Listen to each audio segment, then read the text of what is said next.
Rockford's home for classic rock is 96.7 The Eagle. I'm Captain Jack, and a week from today, brand new music, brand new album from Night Ranger. It's called Don't Let Up, and we're joined by the mighty riff pounder, Brad Gillis from Night Ranger. How you doing, Brad? Thanks for joining us. Captain Jack, how you doing, buddy? Good. Riff pounder. That's a new one. I'm going to have to use that one. Well, thanks for that, man. How's it going out there in Rockford, Illinois? It's great, man. We're excited to get to this new record next Friday. So let's just start here, okay? 30 years later, 20 million albums later, what motivates Night Ranger all this time later to put out a new album? What's the motivation to keep the train rolling? Well, basically, we like to create. We've always created music, putting out records every couple of years, and it was a couple of years since our last release, and we thought, let's go in and do another one. Of course, when you have the record company coming at you, throwing money at you, like it gives you a little incentive. But we tour a lot, doing 70 to 90 shows a year, so we had to fit it in the schedule and be able to record this record. Hence why it's taken so long. Right. We had a little problem with Jack's voice for about a month and a half. He had some problems with his vocal cords, so that set us back a little bit. But now that it's finished and going to be out next week, we got a full dance card and gigs coming up. We're heading to Japan, Puerto Rico, playing with Boston and Vegas here in a couple months, and got a big hometown gig with Steve Miller, Peter Frampton, Night Ranger. It's just a blast, man, to be able to still be touring the world and releasing records.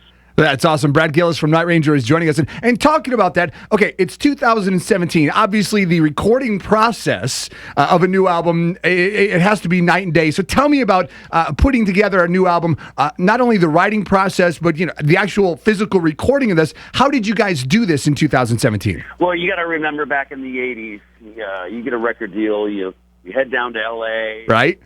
You go in the studio and you're in there 2 to 3 months recording at $1,000 to $1,500 a day. So it was really expensive back then. But of course the budgets were high. But that comes out of your royalties. So these days, with everybody having their own home studios, sure, actually large studios, with drums and big amps and everything, we're able to go out and record at different people's homes and get things done, and then just pass around the files to finish off guitar solos or background vocals. But we initially started this record with Jack and Kelly and I going to Kelly's house in Nashville, and we just slammed out a bunch of riffs for 2 days and came up with about 10 or 12 things. We kept about 6 of them. Then once we knew that those were contenders for the record, we would go into Kelly's Pro Tools and start laying the basics down. Sure. And that's when the files we could pass around to everybody in their home studios to finish things off. And Jack and Carrie, the new guitar player, Carrie Kelly, came to my house, did a few things here, went up to Jack's house and up in Washington State, some stuff up there. And, believe me, it was a lot cheaper. Now I got to ask you, though, which method do you prefer? I mean, would you like all the guys in the studio at one time rolling tape and doing that kind of stuff? Or, here we are, everything's bigger and faster and stronger, and everything has to happen instantly for us these days. Do you prefer the method now where you can go to someone's house and lay down some riffs and lay down, a backbeat and just kind of piece it all together? Which way do you prefer? Well, I kind of like both, but, what's the cool thing about today in the day and age is there's no pressure, Sure. Studio and you're recording, all of a sudden the producer's going, hey man, you got to finish the solo up the next 20 minutes because Jack's coming in to sing vocals and hey,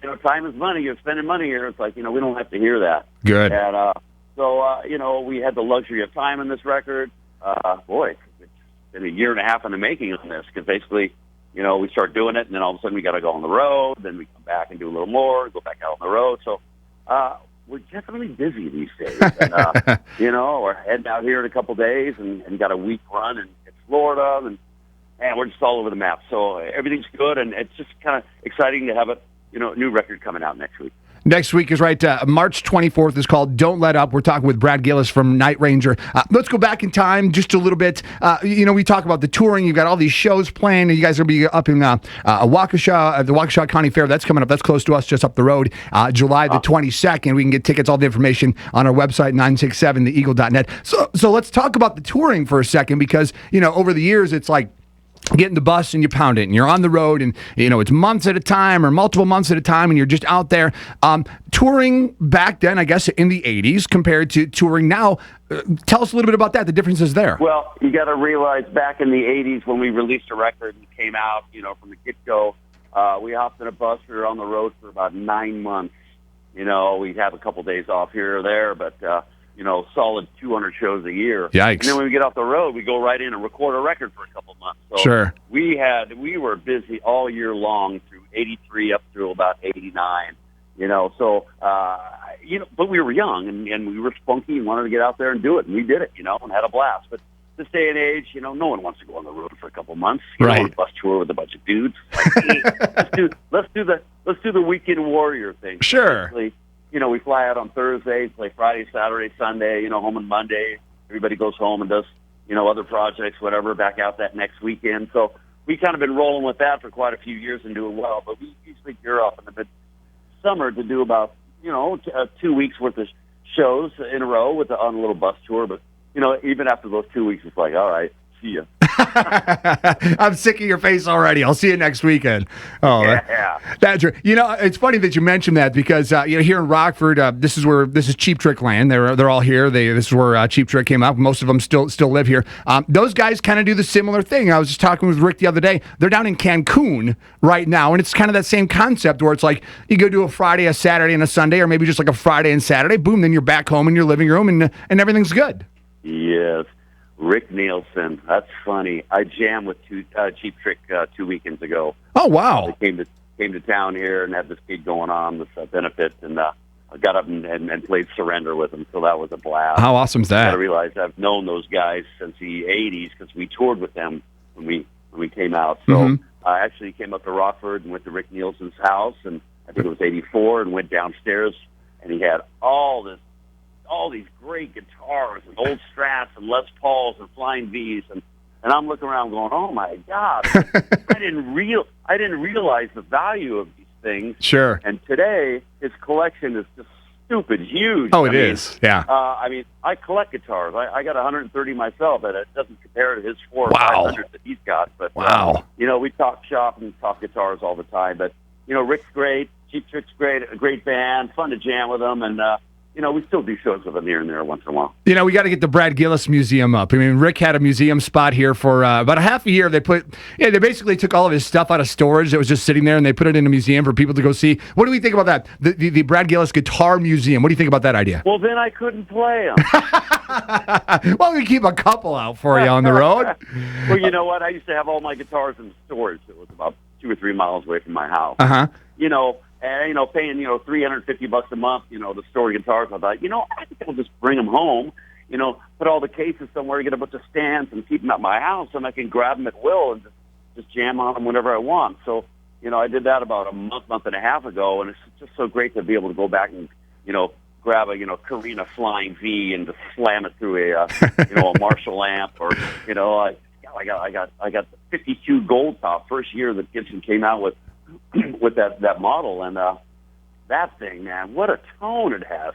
Wow. Love it. But I like having everything at home here, being able to play at will, and I do a lot of production work for TV, ESPN, Fox Sports, all that kind of stuff. So okay. I live and breathe music 24/7. So I wake up in the morning, fire up my computer, grab a guitar and a combination with amp or whatever, and start writing stuff, and it's just a lot of fun. But as far as doing a museum, I think I'll keep them all.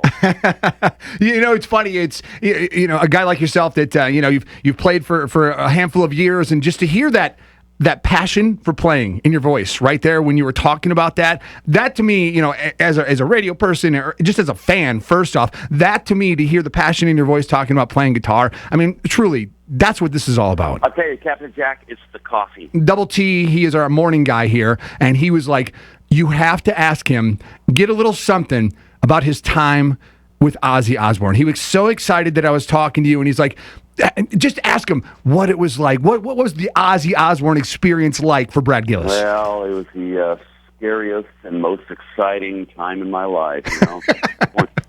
24-year-old kid jumping into such a huge situation. Sure. And, such a tragic loss. It's Randy in that plane crash. Right. I'll never forget hearing it on the radio and pulling over my truck beside going, oh, my God.